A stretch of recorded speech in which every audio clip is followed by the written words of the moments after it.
मित्रों, क्या आपको पता है कि प्रत्येक मनुष्य के द्वारा किया गया अच्छा कर्म कभी खाली नहीं जाता है? मित्रों, चलिए मैं आपको यमराज जी के द्वारा सुनाई गई एक पवित्र कथा को सुनाता हूं। मित्रों, एक समय की बात है। यमराज जी के पास देवर्षि नारद जी नारायण नारायण करते हुए आते हैं। तब यमराज तथा चित्रगुप्त दोनों ही अपनी अपनी सोने की राजगद्दी पर विराजमान थे। जब देवर्षि नारद जी यमराज जी के पास पहुंचे तो यमराज जी देवर्षि नारद जी से बोले, हे चराचर जगत के वेदों के ज्ञाता, आज आप यमलोक में किस प्रयोजन से पधारे हैं? तब देवर्षि नारद जी बोले, हे धर्मात्मा, हे धर्मराज, मुझे यहां पर मेरा एक प्रश्न खींच लाया है जिसका उत्तर सिर्फ आप ही दे सकते हैं। यमराज जी ने कहा कि कहिए देवर्षि नारद जी, आपका वह प्रश्न कौन सा है? अहो मेरे भाग्य, जो आज आप मुझसे प्रश्न पूछने की अभिलाषा से आए हैं। कृपया आप मुझे अपने प्रश्न को बताइए कि आपका वह प्रश्न कौन सा है। तब देवर्षि नारद जी कहते हैं कि हे यमराज, मेरा प्रश्न आपसे यह है कि क्या किसी मनुष्य द्वारा किया गया अच्छा कर्म व्यर्थ जाता है या नहीं?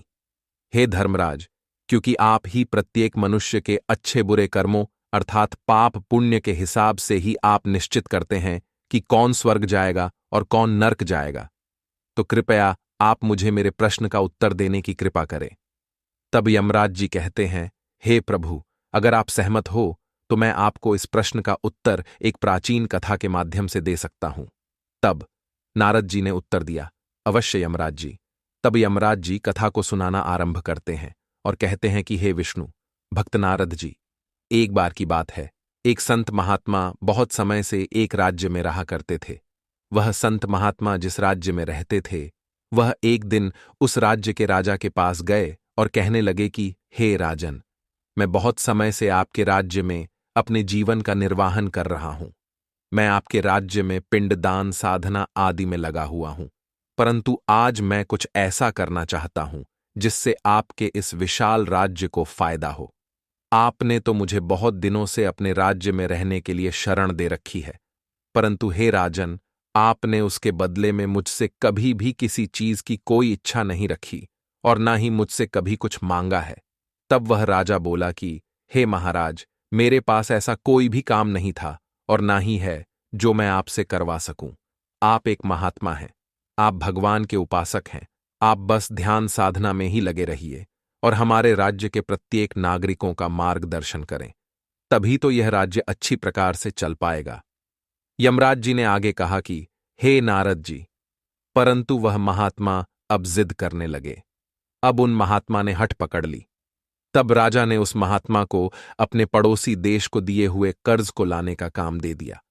अब वह महात्मा उस राजा से कहने लगे कि हे राजन, आप मुझे एक बात बताने का कष्ट करे कि जब मैं वहां से लौट करके आऊंगा तो मैं आपके लिए क्या लाऊं।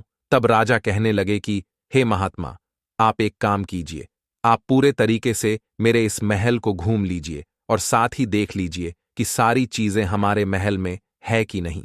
जो भी चीज इस महल में ना हो वह आप ले आइएगा। अब उस महात्मा ने राजा जी के कहे अनुसार उन्होंने महल को पूरे तरीके से घूम लिया और उसने देख भी लिया कि आखिर राजा जी के महल में वह कौन सी चीज है जो नहीं है। अब वह महात्मा पड़ोसी राज्य में गए तो उन्होंने वहां पे देखा कि उस देश के जो भी निवासी है वह बहुत ही गरीब है। वहां की जो प्रजा है वह बड़ी मुश्किल से अपना गुजारा कर पा रही है।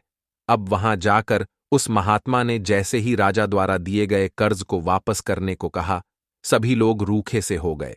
अब यह बात उन महात्मा जी को समझने में थोड़ी भी देर नहीं लगी कि इन लोगों के पास मुझे देने को धन नहीं है। तब उस महात्मा ने सभी गांव वालों से कहा, आप लोग बिल्कुल भी परेशान मत होइए, मैं राजा से स्वयं बात करूंगा और आपने जो कर्जा लिया है, आपका वह सारा कर्जा राजा जी मेरे कहने पे खत्म कर देंगे। उन महात्मा की बात सुनकर अब सारे गांव वाले बहुत खुश हो गए और वह सब राजा को दुआ देने लगे। अब वह महात्मा बिना अपने साथ कुछ लिए ही पुनः से राजा के पास आए और कहने लगे, हे राजन, उन गांव वालों के पास आपको देने के लिए बिल्कुल भी धन नहीं है। वो इसलिए क्योंकि इस बार उनकी फसल खराब हो चुकी है। वह आपको आपका दिया हुआ कर्जा इस बार नहीं लौटा सकते। अब राजा ने जैसे ही यह बात सुनी तो वह राजा क्रोधित हो गए। वह कहने लगे, ऐसा कैसे हो सकता है? मैंने वह धन बड़ी मुश्किल से इकट्ठा किया था। मुझे वह धन वापस चाहिए। वह धन मेरे लिए बहुत कीमती है। अब वह महात्मा जी बोले, आपने मेरे द्वारा पूछे जाने पर मेरे जाते समय आपने एक बात कही थी कि महल में जो कुछ भी वस्तु नहीं है उसे मैं लेकर के लौटूं। तब राजा कहने लगा, बताइए, आप वह कौन सी ऐसी चीज है जो मेरे महल में नहीं है? क्या है जो आप लेकर आए हैं? उस महात्मा कहा कि हे राजन, लोगों की दुआ एवं उनका आशीर्वाद आपके पास नहीं था। आपके पास बहुत सा धन, बहुत सा वैभव है, परंतु आपके पास लोगों की दुआएं नहीं हैं, उनका आशीर्वाद नहीं है। कहीं ना कहीं सभी लोग आपको एक क्रूर राजा के तौर पर जानते हैं। जब राजा ने उन महात्मा की बात सुनी तो उन्होंने अपने पड़ोसी देश का कर्जा माफ कर दिया। अब यमराज जी आगे कहते हैं, हे देवर्षि नारद जी, जब कुछ समय बीता तो अब उस राजा के ऊपर दूसरे देशों के राजाओं ने मिलकर आक्रमण कर दिया। अब पहले तो राजा के सारे सैनिक मारे गए, धीरे धीरे उस राजा के सेनापति और वजीर भी मारे गए। अब लड़ाई के भाव से आई हुई सेना राजा के महल की ओर बढ़ने लगी। अब राजा वहां से एक गुप्त रास्ते से बाहर निकलने लगा। उसने अपने साथ उन महात्मा को भी ले लिया। अब वह दोनों लोग जंगलों के बीच चलते ही जा रहे थे। तभी उन महात्मा जी ने राजा जी से कहा कि हे राजन, मैं आपको एक सुरक्षित जगह पर छुपा सकता हूं।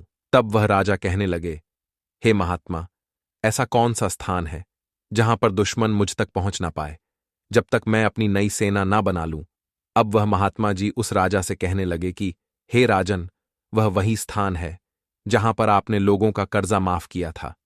अब महात्मा जी राजा जी के साथ वहां पर कुछ क्षणों में पहुंच गए। उन गांव वालों ने उस राजा का बहुत अच्छी तरीके से स्वागत किया और राजा का साथ तब तक दिया जब तक राजा ने दोबारा से सेना इकट्ठा करके युद्ध लड़ने की स्थिति में नहीं पहुंचा, तब तक वह उसी स्थान पर रहा।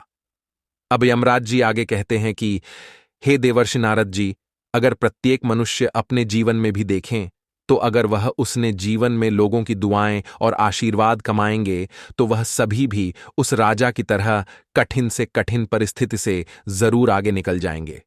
क्योंकि किसी भी मनुष्य द्वारा किया गया एक भी अच्छा कर्म ना जाने कोई आके उस मनुष्य की सहायता कर देगा और खराब से खराब परिस्थिति से भी वह मनुष्य बाहर निकल करके खड़ा हो जाएगा।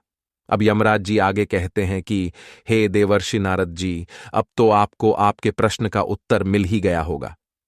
अब देवर्षि नारद जी बोले कि हे धर्मराज, मुझे मेरे प्रश्न का उत्तर मिल गया है। आपका मुझे इस प्रश्न के उत्तर का श्रवण कराने के लिए धन्यवाद मित्रों। इसलिए हम लोगों को जब कभी भी हो, जितना भी हो सके, अपनी शक्ति के अनुसार लोगों की मदद करनी चाहिए। जरूरी नहीं कि आप हमेशा पैसे से ही दूसरों की मदद करें।